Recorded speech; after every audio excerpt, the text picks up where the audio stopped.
Ուժեղ Հայաստանը երկրորդ օրն է Տավուշի մարզում է։ Այսօր էլ կուսակցության ընտրացուցակը գլխավորող Նարեկ Կարապետյանը հանդիպումները իր տատիկի ծննդավայր Գանձաքարից սկսեց, խոսեց սոցիալական խնդիրներից, հայտարարեց, թե աղքատության ցուցանիշը Տավուշում աճել է, ըստ նրա պետությունը պարտավոր է թե հոգալ գյուղացու մթերքի իրացման ու թե ուսանողների ուսման վճարի հարցերը, թե կոնկրետ ինչ միջոցների հաշվին կուսակցության առաջնորդները դեռևս չեն բարձրաձայնում։ Տավուշի մարզում աղքատությունը չի իջել,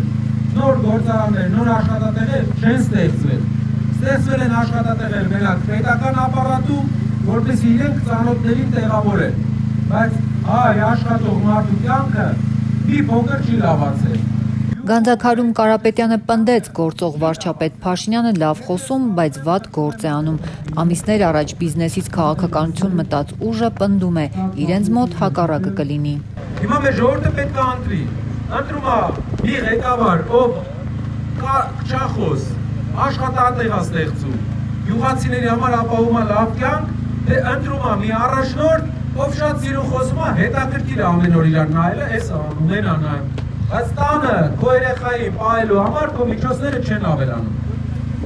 Քո երկիրը չի ուժեղանում։ Հայաստանի Հանրապետության քաղաքացիները ինչու է պետք, որ իրենք լինեն հարուստ։ Եթե ուզում ենք մենք անվտանգ երկրում ապրենք, մեր քաղաքացիները պետք է գյուղացին բերքը վաճառելուց պետք է լինի լավ գնով վաճառի, որ հարուստ լինի։ Հարուստ գյուղացին շատ հարկեր է վճարում, գնումներ է անում, դրանից հարկեր է գնում։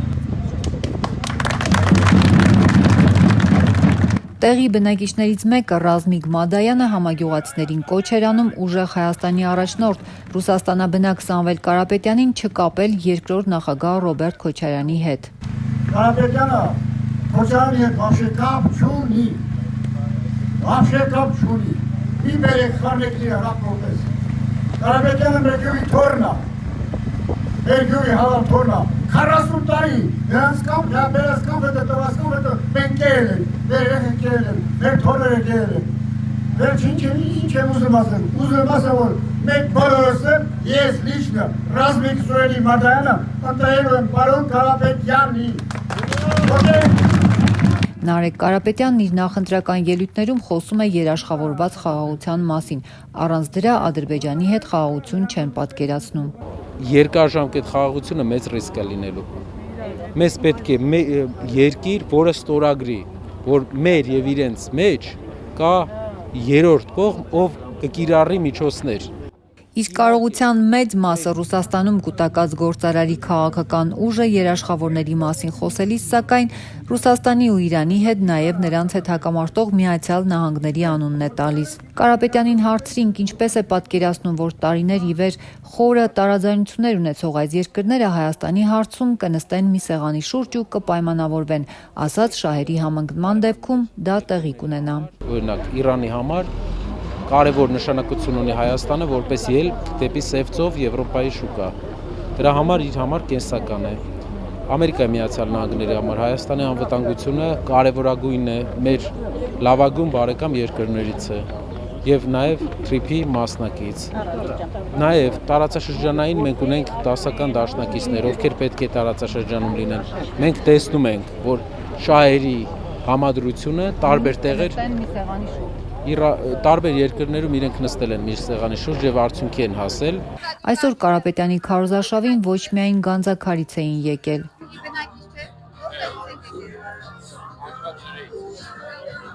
Ուրիշ տեղից ենք մենք։ Ուրիշ տեղից ենք։ Եկել եք աջակցեք, հա։ Դե հարցեր մի տվեք։ Ես Ռուսաստանից եմ, բայց բնակիչ եմ ստեղել։ Գանձաքարցի Ազնիվ Բեկնազարյանն ասաց, կյանքի մեծ մասը Ռուսաստանում է անցկացրել, այժմ ամուսնու հետ գյուղ է վերադարձել, բայց աշխատանք չունի, 300,000 նոր աշխատատեղի խոստում տված միլիարդատիրոջ հետ հույսեր է կապում։ Մասնագիտության բուժքույր կինն սպասում է, այս ուժն իշխանության գա, փոքրիկ գյուղում ինքն էլ գործ կգտնի։ Կոնկրետ ինչ խոստում են տվել։ Չէ, ուղղակի իրանց ֆունկցիաների մեջ կա, չէ, որ կբարելավեն գյուղի աշխատողների աշխատատեղեր կստեղծեն, Вот հենց այդ նպատակով էլ հույս ենք կապել։ Մյուս ուժերն էլ բոլորն էլ ասում են, որ աշխատատեղերը կարևոր են։ Հիմա դա արդեն մեր ընտրությունն է, Ազի ջան։ Մենք ընտրել ենք, այո, հավատում ենք։ Եթե չլինի Ռուսաստանի օգնությունը մեր երեխաների, մենք ձմեռը սրտից, ամառը սովից կմեռնենք։ Ինքնա փոշակառուները։ Դուք Ռուսաստանում Սամվել Կարապետյանի աջակցությունից օգտվել եք։ Ոչ մի անգամ։ Ոչ մի անգամ։ Ուժեղ Հայաստանի ներկայացուցիչներն այսօր նաև Իջևանում, Հաղարծինում եւ Դիլիջանում են հանդիպել ընտրողներին քայլել ու պատասխանել հարցերի։